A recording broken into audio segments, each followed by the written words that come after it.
অতীতে স্বৈরাচার শেখ হাসিনার আমলেও আমরা মিডিয়ার দালালি দেখেছি।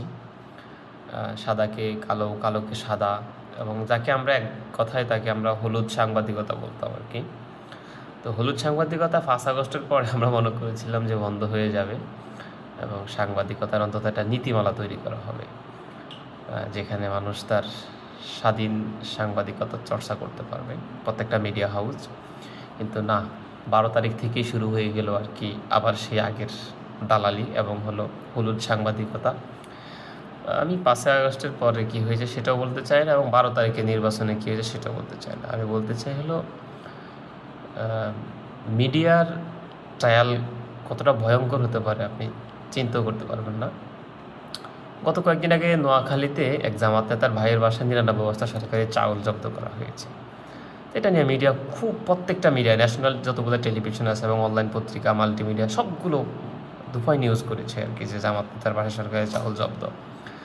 পরবর্তীতে এটা জানা গেল কি, যে সেখানে স্থানীয় জামাত তাদের প্যাডে, নিজস্ব দলীয় প্যাডে বিবৃতি দিয়েছে যে এই চাউলগুলো তিনি বিভিন্ন মাদ্রাসা থেকে ক্রয় করেছেন। তো বিষয়টা এরকমও তো হতে পারে যে একজন ডক্টরকে একটা কোম্পানি একটা উপঢৌকন গিফট করলো আর কি, তাকে দেওয়া হলো, উপঢৌকন দেওয়া হলো, তিনি সেটা বাসায় না নিয়ে বাইরে বিক্রি করে দিতেন। আমরা দেখি না রাস্তায় অনেক দামি দামি জিনিস পাওয়া যায়, তো এগুলো কাউকে দিলে সে নিজে নিয়ে বিক্রি করে দেয়, সেটা এরকম আর কি। তো চাউলের বিষয়টা সেম এরকম হয়েছে যে তিনি বিভিন্ন জায়গা থেকে চাউল কিনেছেন এবং সেটার তার প্রমাণও তিনি দেখিয়েছেন।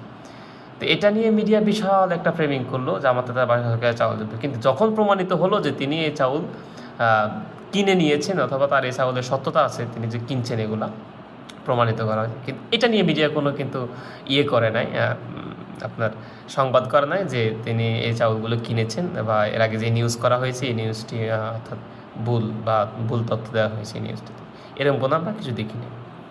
এরপরে বিএনপির নেতা, এক কেন্দ্রীয় নেতা কোথায় যেন সফরে যাবেন তার মনোরঞ্জনের জন্য, 17 থেকে 18 বছর 19 বছরের মেয়েদেরকে নিয়ে আসার জন্য তার স্থানীয় এক যুবদল নেতা মহিলা দলের নেত্রীকে বলেছে আর কি, ঢাকা থেকে বিশাল এক কেন্দ্রীয় নেতা আসবে, তার মনোরঞ্জনের জন্য কিছু মেয়ে দরকার। অথচ এই জিনিসটা কত ন্যাক্কারজনক একটা বিষয় এবং কত ভয়ানক একটা বিষয়, এটা নিয়ে মিডিয়ার কোনো ফ্রেমিং করা হয় না। ফ্রেমিং বলতে এটা নিয়ে কোনো তথ্য বা কোনো সংবাদ মিডিয়া প্রচার করেনি। মানে ভাবা যায় বিষয়গুলো, সেই আগের মতো হলুদ সাংবাদিকতা বর্তমানে রয়ে গেছে। তো এই হলুদ সাংবাদিকতা মানে এটা ভয়াবহ পরিস্থিতি হাসিনা দেখতে পেয়েছে 5 আগস্টে, এবং এরকম যদি করতে থাকে